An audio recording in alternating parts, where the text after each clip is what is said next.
Une princesse vivait dans un château luxueux. Elle n'avait que 14 ans, mais elle était terriblement gâtée et maussade. Une fois, elle a proposé quelque chose pour avril, et il y avait des fleurs de printemps au banquet du Nouvel Aen. Elle a publié un décret dans lequel elle a annoncé le début du printemps, et a promis de récompenser généreusement celui qui apporte des personnages au palais. Dans une petite maison à la périphérie de la ville vivait une belle-mère avec sa fille et sa belle-fille. La belle-fille était une fille très douce et gentille, et son nom était Masha. La belle-mère et la fille étaient très paresseuses et en colère, et elles blessaient la pauvre fille de toutes les manières possibles. Ils voulaient vraiment recevoir la récompense promise par la princesse, mais ils ne savaient pas où se procurer les personnages en hiver. La vieille femme a décidé d'envoyer Masha dans la forêt pour leur apporter des fleurs printanières. La belle-fille a commencé à implorer sa belle-mère d'avoir pitié d'elle, car il faisait noir et froid dehors. Et quel genre de personnage peut-il y avoir en hiver? Mais la vieille gourmande ne voulait rien entendre. Elle a donné un plus grand panier et a conduit Masha à la porte. La fille gelée avait très peur dans une forêt sombre. Soudain, au loin, elle vit une lumière. Elle était ravie et est allée à sa rencontre. Il s'est avéré que c'était un grand feu ardent, et 12 personnes se réchauffaient autour de lui. Reprenant courage, la fille s'est approchée d'eux et leur a dit que la méchante belle-mère l'avait forcée à aller dans la forêt et à ramasser des personnages. Il s'est avéré que c'était 12 mois. Les frères se sont sentis désolés pour Masha et ont décidé de l'aider. Frère April a scandé un sort, et soudain le printemps est arrivé dans la forêt et dans la clairière. La neige a fondu, l'herbe verte est apparue, les personnages ont fleuri. La fille a commencé à ramasser des fleurs et en a bientôt rempli un grand panier. Le jeune April l'aimait beaucoup et il lui a donné une bague magique. En cas de problème, il doit être jeté au sol, jeter un sort, et les 12 mois viendront à la rescousse. Masha les remercia et rentra chez elle. Lorsque la fille a ramené les personnages à la maison, la belle-mère et la fille en ont été très surprises. Masha était très fatiguée du voyage et s'est immédiatement endormie profondément. Sa demi-sœur soupçonnait que quelque chose n'allait pas. Pendant que la fille dormait, elle trouva sa bague magique et la prit pour elle-même. Après son réveil, la belle-fille a découvert la perte. Elle a commencé à supplier pour rendre la bague, mais sa belle-mère et sa fille ne voulaient rien entendre. Prenant un panier de personnages, ils se précipitèrent vers le palais royal. Dans le palais, il y avait un arbre du Nouvel Aen magnifiquement décoré. Mais la célébration à venir n'a pas du tout plu à la princesse capricieuse. Et ce n'est que lorsque la belle-mère et la fille lui ont apporté un panier entier de personnages, que la princesse a changé sa colère en miséricorde. La belle-mère ne pouvait pas dire clairement d'où venaient les fleurs, et elle a dû admettre que sa belle-fille les avait ramassées. La princesse a immédiatement décidé de se rendre dans le pré avec des personnages. En chemin, elle se tourna vers la pauvre Masha pour lui montrer l'endroit où elle cueillait des fleurs. La fille a dit qu'elle le montrerait, mais seulement si la bague lui était rendue. D'une telle insolence, la princesse s'est fâchée et a jeté la bague. Mais la belle-fille a réussi à jeter un sort. Immédiatement, un vent fort s'est levé, le tonnerre a grondé, le feuillage est tombé et la neige a commencé à tomber. Le vieil homme January leur apparut. Il a invité tout le monde à faire un vœu. Par peur, la princesse a souhaité être dans le palais le plus tôt possible. Masha a fait le vœu que tout revienne à sa place en temps voulu, hiver, en hiver, été, en été. La belle-mère et sa fille étaient si gelées qu'elles voulaient des manteaux de fourrure de n'importe quelle fourrure, même d'un chien. En disant cela, les femmes gourmandes se sont immédiatement transformées en chiens. Ils étaient attelés à un traîneau sur lequel la princesse devait se rendre au palais. Masha a remercié les frères pour leur aide. Ils ont promis de transformer la belle-mère et sa fille en humains, mais seulement quand elle deviendrait obéissante.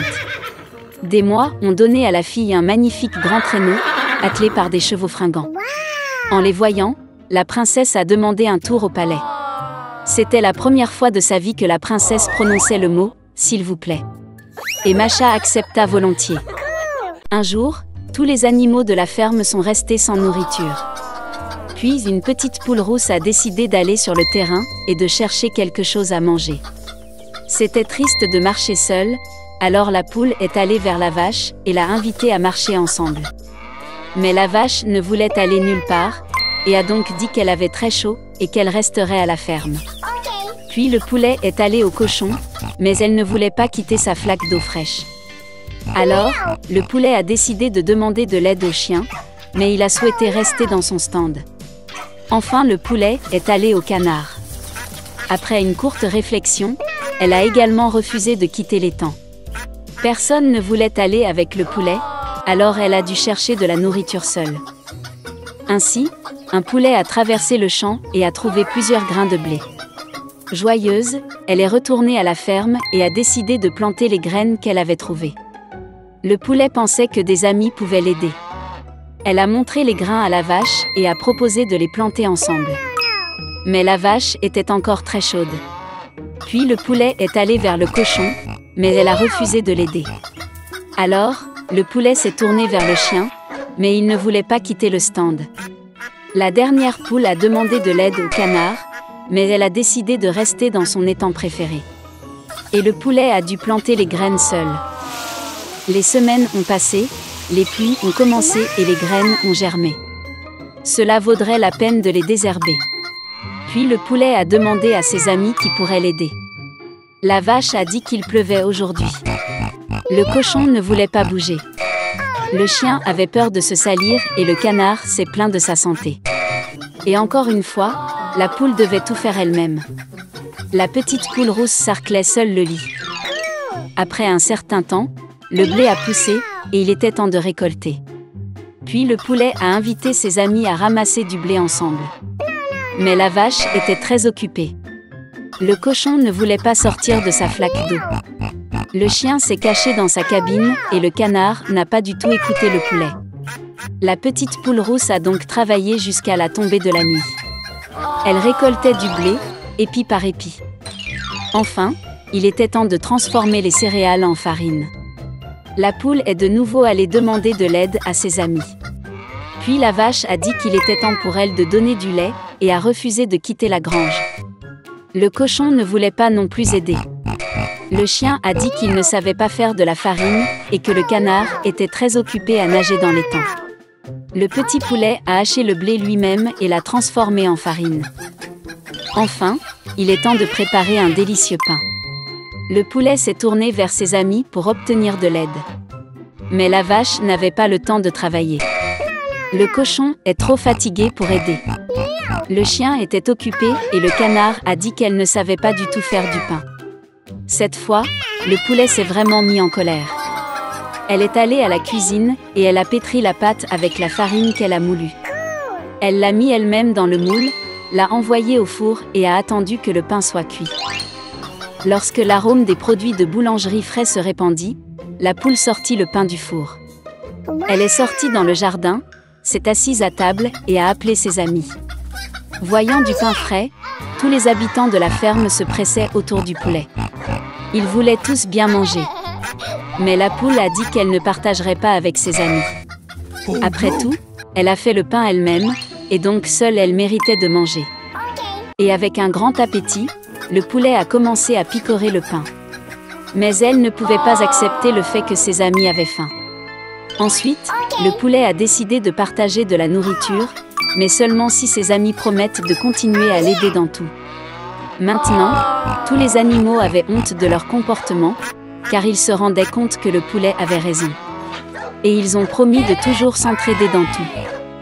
La petite poule rousse savait que ses amis apprenaient une vraie leçon. Elle partageait du pain avec eux. Les amis ont mangé ensemble, sont devenus bien nourris et satisfaits. Ils ont vécu longtemps dans leur ferme et se sont toujours entraidés.